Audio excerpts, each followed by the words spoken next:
nome é Roberto Borges de Lázari e sou da segunda geração. Meu nome é Davi Fernando de Lázari, terceira geração. Cristiano de Lázari, a quarta geração da família. Meu nome completo é José Fernando de Lázari. Na linha sucessória eu sou o segundo neto. Eu sou o Fernando de Lázari, meu pai José Fernando de Lázari, filho de Elídio de Lázari, e meu bisavô Fernando de Lázari. Então tenho a honra aí de receber o nome do meu bisavô, né? Meu nome é Rejane de Lázari Sobral. Eu estou na quarta geração da família de Lázari. Me chamo Doraci de Lázari Correia Grise. Sou descendente da Antonieta, que era filha do vô Nino e da vó Inês. Ari de Lázari. Eu sou a primeira geração dos meus pais, Fernando e Inês.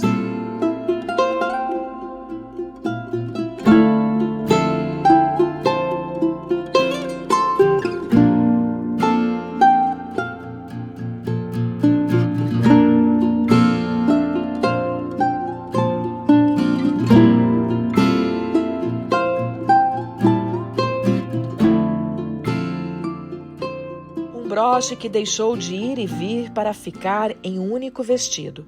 Pinturas que contornam imagens reais em pinceladas que dão vida às muitas memórias. Um cadeirão de madeira que passou por várias gerações e ainda exibe as iniciais de seu criador. Uma referência à loja que todos na cidade conheciam. A receita compartilhada que reúne pessoas ao redor da mesa para cozinhar e comer. Os móveis que ficaram ali para mostrar como tudo era antes. Lembranças de uma época em que todos moravam na mesma vila, a Vila de Lázari. Então, a minha infância praticamente eu passei na Vila de Lázari, né? Então a gente tinha muita convivência com todos, porque todos moravam ali, todos os tios, né? Então a gente sempre tinha, depois que chegava da escola, tinha horário de brincadeira, que naquela época, o quintal era enorme, tinha muita fruta, muita verdura. Eu convivi, quando era muito pequeno, com meu avô, né? A gente morava, praticamente meu avô, meus tios, todos moravam na mesma quadra, e a nossa casa era justamente do lado da casa dos meus avós. Então eu lembro de muito pequeno, né, talvez 4, 5 anos, meu avô batendo na janela que tinha uma janela entre a nossa casa e a casa dele, e aí eu ia lá para ficar assistindo novela com ele, né? Então, cada casa tinha a saída, né, mas a gente tratava como vila, porque no meio da quadra tinha justamente um caminho para você ir de uma casa para outra.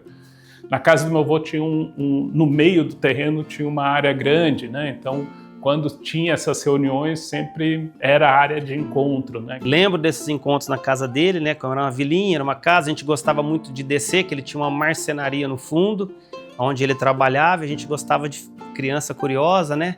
De entender como é que funcionava. Nós brincamos muito lá, passávamos as férias lá na minha avó, muitas vezes, aquele refúgio, né? Aquele lugar que era uma vila mesmo, de Lázari ali, das construções antigas, servia de ambiente para nossas brincadeiras. Era uma chácara, porque desde a Mossorqueira até a Francisco Junqueira, nós tínhamos ali 50 metros de extensão por 100, né? Até chegar na avenida. Era uma verdadeira chácara.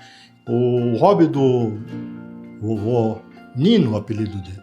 O vovô Nino era parreira de uva. Ele tinha inúmeras parreiras de uva que saía do beiral da casa e estendia por um quintal de 30, 40 metros, né, de extensão. Era realmente uma coisa fascinante.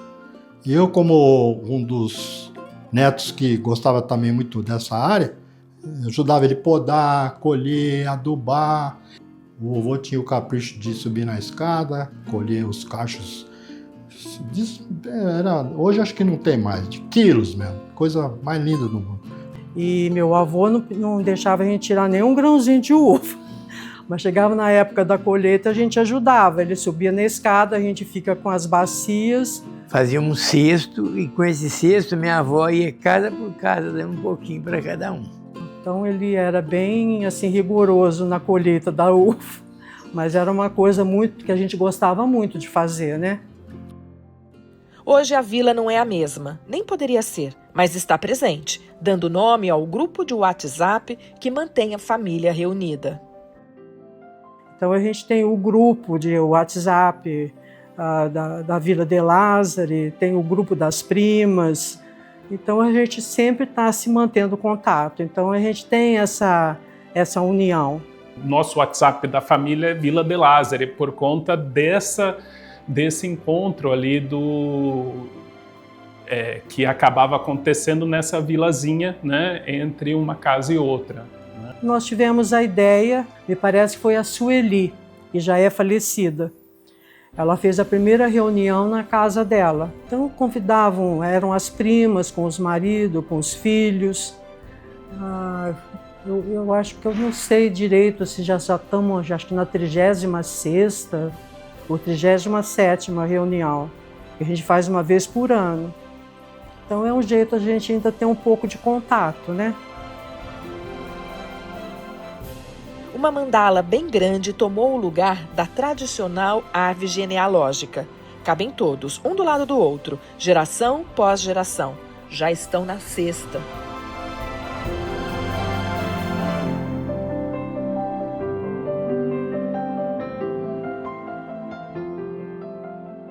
Então, o meu pai, ele já tinha, antigamente, ele chegou a ter uma árvore, ele fazia até num computador, até em alguns programas que nem hoje consegue abrir, né, com aqueles disquete 3/4. E aí, o que aconteceu há uns 3 anos atrás foi o centenário da minha tia Dina, né? A tia Dina era uma das tias que não casaram, então ela virou praticamente uma tia muito próxima da família toda, né? Ela já faleceu há alguns anos e há uns 3 anos atrás a gente resolveu fazer uma reunião da família em homenagem à tia Dina.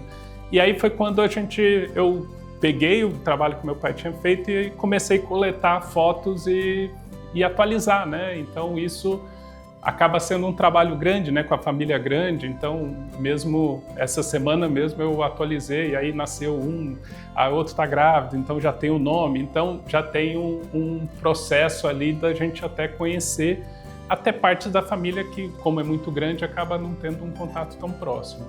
Né? Uma família grande, sendo estruturada daquela forma, para se achar e reconhecer é difícil. Ficou bem legal, foi um trabalho que o filho do tio Ari fez. Eu achei fantástico, porque a gente olha assim e começa a ver como a família é grande e membros da família que eu olho assim e falo, nossa, eu não conheço esses, principalmente as gerações mais novas, né? Já apareceu um na 6ª geração, então espero que agora os primos aí dão sequência nessa mandala e vão crescer ela ainda mais. No centro desta história de mais de 150 anos estão a dona Inês, que nasceu na Itália e veio ainda pequena para o Brasil, e o senhor Fernando.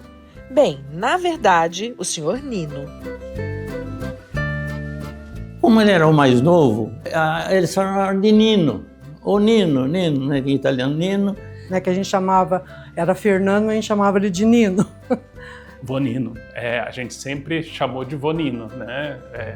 Mas isso não ficou só na criança. Passou meu pai, o José Chúfalo, o João Paulo Maguião, o Zé Serra, o presidente da Associação Comercial, tudo. Às vezes ia dar serviço para o meu pai, chamava o senhor Nino está aí? Então, poucos ficaram sabendo que o nome dele era Fernando. Então, era Nino mesmo. Assim.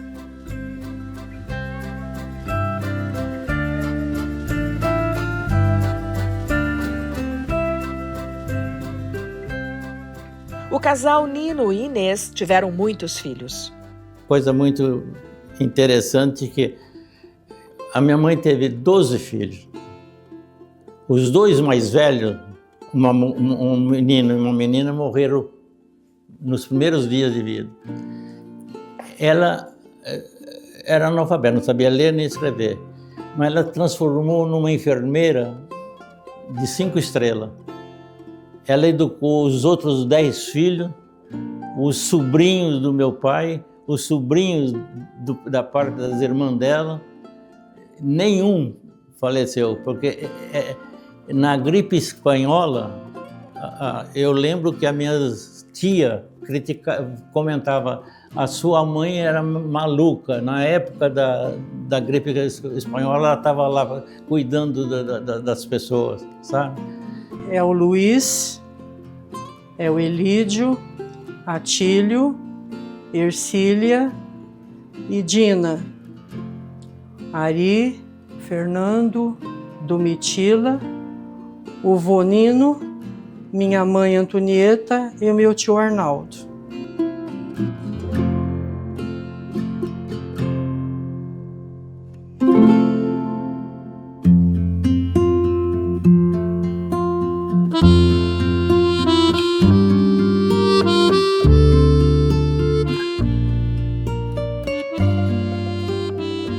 Sr. Ari, que nasceu em 1934, representa essa segunda geração, um poço de histórias. Sua memória não deixa ninguém esquecer como tudo começou. Tanto a minha mãe veio da Itália com 3 anos. Os irmãos do meu pai vieram junto. O meu pai foi o único que nasceu aqui no Brasil. O meu avô foi para Guatapará, também município de Ribeirão Preto, era município de Ribeirão Preto. Ele deve ter ficado algum tempo lá, depois ele veio para Ribeirão e comprou uma gleba de terra. E a terra onde ele comprou ficava a 300 metros do centro da cidade, porque tem a Visconde do Rio Branco, o Córrego do Retiro, depois a Monsenhor Siqueira, que antigamente era conhecida como a Rua dos Italianos. Durante a guerra, os estudantes tiraram as placas da Rua dos Italianos. Tanto é que não tem nenhum decreto que mudou. Passou a ser Camilo de Matos, mas hoje a Rua Camilo de Matos, antigamente era a Rua dos Italianos. Tendo o pai como grande referência, Sr. Ari gosta de contar sobre as habilidades que o patriarca tinha com as mãos. Para o filho, Sr. Nino foi um artista. Meu pai foi um artista, praticamente, porque eu falava que ele era frentista, mas não era do posto de gasolina. Ele ia fazer enfeite das casas, decorar, fazer moldura, as molduras das janelas. Ele tinha muito serviço na Vila Tibério, porque tinha a estação da Mugena, que tinha vindo a Antártica. A Vila Tibério talvez fosse o segundo bairro mais chique da cidade, né? Então meu pai trabalhava nas frentes das casas lá, ele deve ter conhecido a minha mãe na Vila Tibério. Praticamente em 1932 foi quando construíram o Teatro Pedro II. Meu pai ajudou na frente. Eu tenho até para recordar, eu fiz um quadrinho, o meu pai fazendo, porque eu sabia, porque meu pai fazia o projeto das molduras no papel saco de cimento. Aproveitava o próprio saco, tem várias folhas, né? Eu sei porque ele contava, quando a gente ia passear, era pequeno, ele falava assim: quanto trabalho que me deu esses trabalhos. Aquelas molduras, aquelas volutas lá. Depois de enaltecer o pai, Sr. Ari debulhou elogios à sua mãe, Dona Inês. Olha, falar da minha mãe é emocionante, porque a minha mãe era italiana, mas nervosa.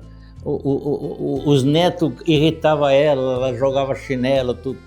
Mas no silêncio da madrugada, do dia, ao lavar a roupa, ela nunca reclamou de estar cansada de trabalhar. Parece que quanto mais trabalho aparecia para ela cuidar dos filhos ou dos netos, parece que era a satisfação dela, era o trabalho. Então era impressionante. Agora que eu estou com 92 anos, eu fico meditando o que ela fez. Cuidar de um galinheiro para sustentar 12 pessoas, nunca comprou um ovo, nunca comprou um frango. Então era tirado tudo da terra. A horta sustentou também os 12 filhos. Lavava roupa para as 12 pessoas à mão, não tinha máquina. Eu não sei se foi alguma entrevista, perguntaram, eu falei, olha, eu conheci gente importante. Conheci, tem até no livro de dedicatória da Cora Coralina.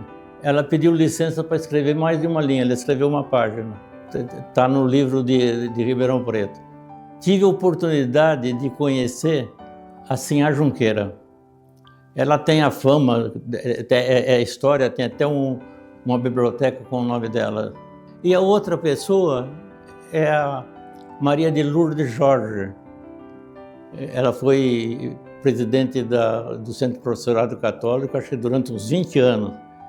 Ela que... Eu dava aula de desenho numa escola do Raul Base, e ela dava aula, parece que de história, a Maria de Lourdes Jorge. Ela viu fazendo as esculturinhas, ela resolveu, não, você vai fazer uma exposição. Foi ela que me fez a minha primeira exposição. Então eu estou citando essas três, Maria de Lourdes Jorge, a Sinhá Junqueira e a Cora Coralina. Eu falei, minha mãe, analfabeta, mas eu olhando a parte espiritual, minha mãe acho que foi melhor. Às vezes eu fico acordado à noite falando a Santa Inês. Eu era mais novo, tinha minha filha. Eu chego na minha casa, a minha mãe ao lado do caldeirãozinho, a minha filha devia ter 1 ano ou 2 anos. Ela estava sozinha, vim tomar conta dela. Ela tinha problema de segurar as coisas, mas estava do lado lá como fosse o anjo da guarda. Então ela é fora de série. Manter uma família deste tamanho unida não é fácil. Mas os irmãos que ficaram solteiros, tia Dina e o tio Arnaldo, foram durante muito tempo o ponto de encontro. Tradicionalmente, tem 2 tios que não casaram. Um fazia aniversário no primeiro semestre e outro fazia aniversário no segundo semestre. Sempre teve. O meu tio Arnaldo, que era um dos irmãos, junto com a minha tia Dina, que era solteira, toda vez que faziam uma festa de aniversário dele, todos os irmãos iam. Historicamente, sempre foi a grande ponto de encontro da família toda era o aniversário dos 2, né? Muitas reuniões eram feitas na casa do tio Arnaldo, né? Tio do meu pai, da Nedina. Tia Dina sempre foi uma pessoa sensacional, né? Recebia todos com abraço, com carinho. Tio Arnaldo também marceneiro. Ele, pode dizer assim, que ele foi sucessor do meu pai, né? Na mesma área. Muito caprichoso, né? E eram 2 pessoas assim que tinham o maior prazer em receber os sobrinhos, né? Os irmãos, os cunhados, e agregavam todo aniversário de um, todos se reuniam. Era um maior prazer, né, estar ali naquela convivência. Como a tia Dina e o tio Arnaldo não constituíram família, eles adotaram nós como toda família, né? E era tudo feito pela família mesmo. Cada um ficava responsável de levar um prato, aí sempre tinha o chopp. Então, depois que eles faleceram, a gente perdeu essa já data marcada desse encontro, né? Mas, constantemente, tem muitos primos que estão encontrando numa padaria, ou na casa de um, na casa de outro. Sr. Ari tem sido um ponto seguro na narrativa desta história. O que ele não fala, desenha, pinta e esculpe. Em seus livros, as imagens para lembrar sempre o que não pode esquecer nunca: as origens. Uma das coisas que meu pai fazia era rachar lenha, porque a lenha tinha que ter graveto. Isso eu lembro como fosse a minha mãe. Eu chegava da escola, eu fiz curso noturno, 10h30 ela estava na máquina costurando. Ela lavava roupa, tinha coisa para fazer. Então é uma lembrança. Isso aqui eu fiz uma série, lembrando o que o meu pai fazia. Eu falei, não vou fazer o retrato, eu vou fazer o que eu lembro do meu pai, fazendo a vala, assentando o tijolo, vendo o prumo da parede, pegando a telha no alto, revestindo o teto ajoelhado. Minha mãe fala assim, Nino, você precisa ir mais na igreja. Eu falei, hoje eu rezei, fiquei o dia inteiro ajoelhado, revestindo o teto. Para ele o trabalho já era uma reza.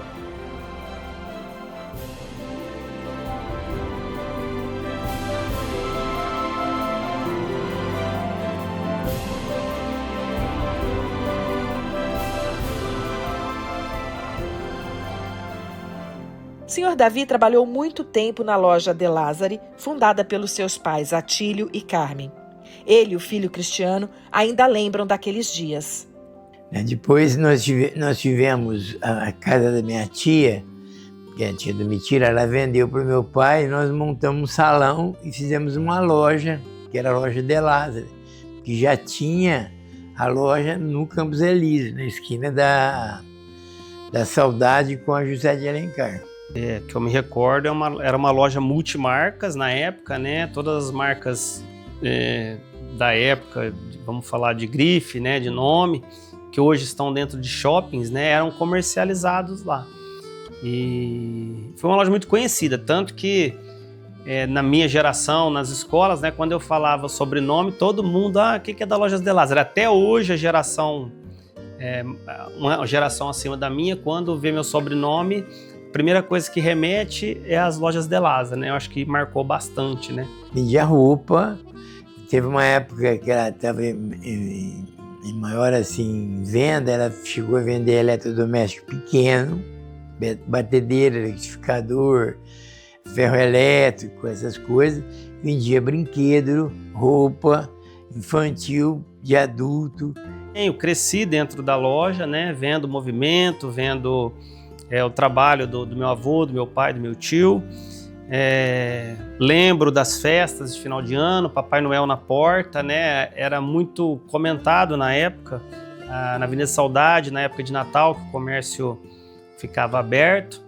Quem encabeçava a loja era meu avô, né? Aí o meu tio, o irmão do meu pai, acabou falecendo. O meu pai já não estava muito empenhado em dar sequência. Os sobrinhos do meu pai, né? Na verdade os netos do meu avô, já estava cada um encaminhado para outro segmento.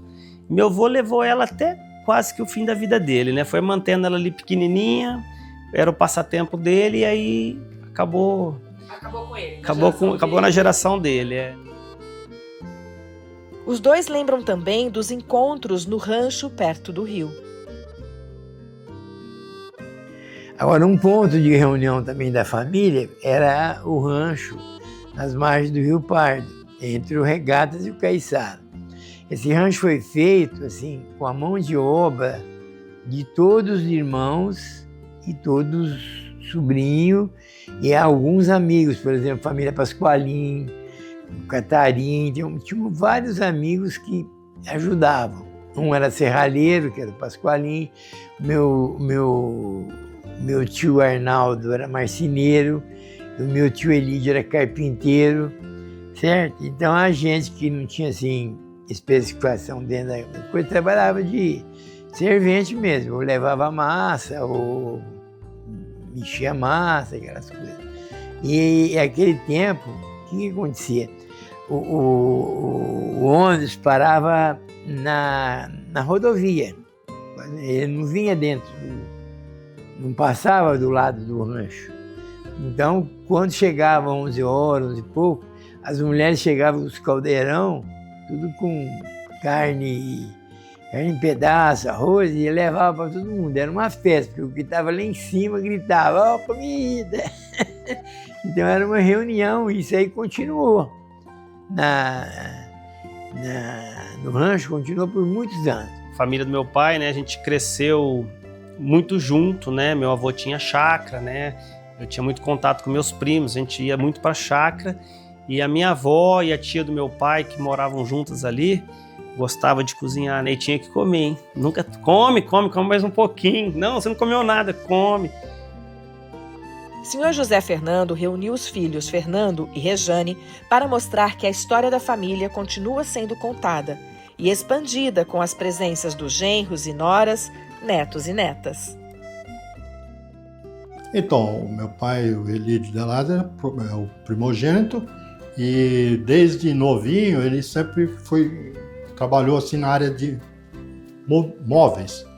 E tinha uma habilidade muito grande com relação a esculturas e entalhos. Ele sempre construiu e chegou a fabricar, né, de muito assim, com muito capricho e dedicação, vários móveis. Então, o meu avô fez um cadeirão, que é uma das lembranças muito lindas que a gente tem na família, fez um cadeirão que meu pai, quando era bebê, usou e todas as outras gerações usaram. E parou, por enquanto, nos meus filhos, que agora eles já são pré-adolescentes. Mas espero que os filhos dos meus filhos também continuem. Dona Doraci é guardiã de muitas fotos e ainda tem slides que podem ser vistos com o uso de uma luz especial. Ela lembra dos encontros da família. Quantas festas de aniversário! A minha mãe, ela era considerada a cozinheira da família, né? Porque ela começou a cozinhar segundo ela, com 7 para 8 anos, ela já ajudava a minha avó na cozinha. E ela começou a assumir a cozinha já com quase 10, 12 anos. Ela tinha que subir no caixote para chegar no fogão de lenha. E, assessorada pela minha avó, ela fazia as refeições de toda a família, né? E ela, então, foi a única que incorporou a tradição da família de fazer o capelete nos natais.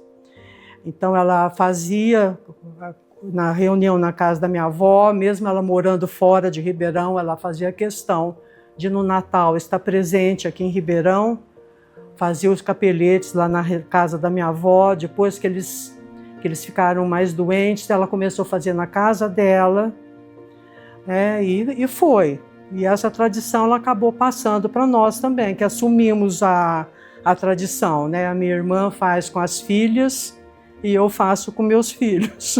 E a minha mãe fazia todos os bolos de aniversário para a família. Então, por exemplo, o aniversário da minha tia Dina e do meu tio Arnaldo, a minha mãe era responsável pelo bolo e pelos doces.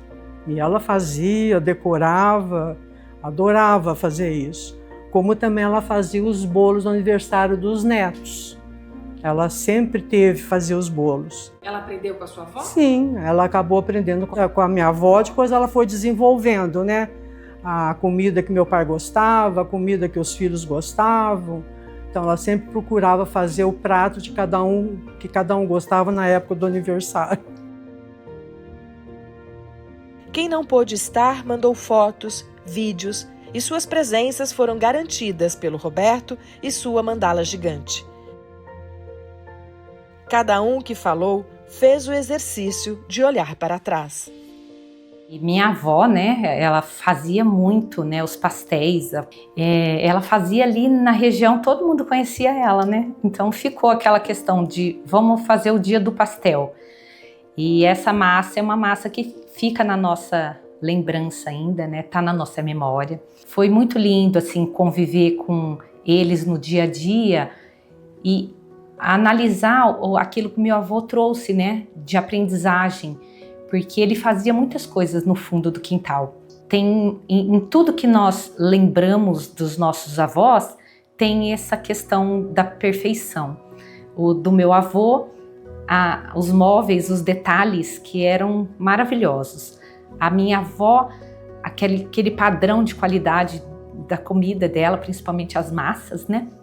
É uma família muito criativa, é uma família muito trabalhadora. Né? Tem dentista, tem psicóloga, tem professor. Os pilares de honestidade, ética, moral e trabalho. Muito trabalho. Desde a infância, ele sempre orientou os filhos e netos, que o principal orgulho da família dele como avô era constituir todos, cada um na sua profissão, e que levasse avante sempre esse princípio. Eu tenho assim orgulho de fazer parte dessa família, porque é uma família de pessoas que sempre trabalharam muito, pessoas dedicadas, honestas e pessoas que sempre cuidaram muito da família, né? Se reunindo e pensando muito nos membros da família.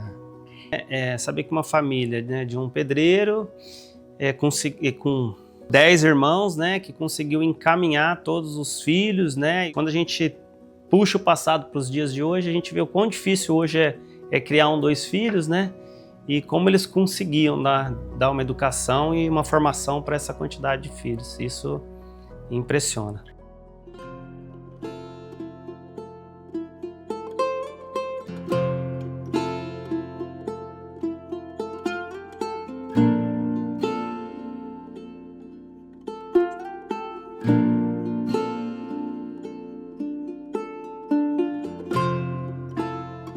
Esquecer faz parte da vida atingida pelo tempo que não para. Mas para seguir ainda se lembrando, nada como ter as histórias pintadas.